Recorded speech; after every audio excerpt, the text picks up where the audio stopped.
हरे कृष्ण। विश्राम घाटर दक्षिण दिगवर्ती जो द्वादशटी तीर्थ रही तार तृतीय तीर्थर नाम ହେଉଛି प्रयाग तीर्थ। प्रयाग नाम तीर्थन्तु देवानाम अपि दुर्लभम तस्मिन् स्नातो नरो देवी अग्निष्टोम फलं लभेत। मथुरा अंतर्गत प्रयाग नामक तीर्थ देवतांक पाई मध्य दुर्लभ। हे देवी, एथिरे स्नान कले अग्निष्टोम यज्ञर फल लाभ होता है। एठारे तीर्थराज प्रयाग अवस्थान करी भगवत आराधना करुछंती।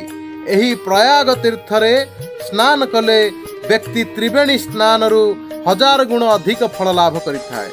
एठारे बेणी माधव मंदिर अवस्थित। एही श्री विग्रह ब्रजनाभଙ୍କ द्वारा स्थापित होइतिले। हरे कृष्ण।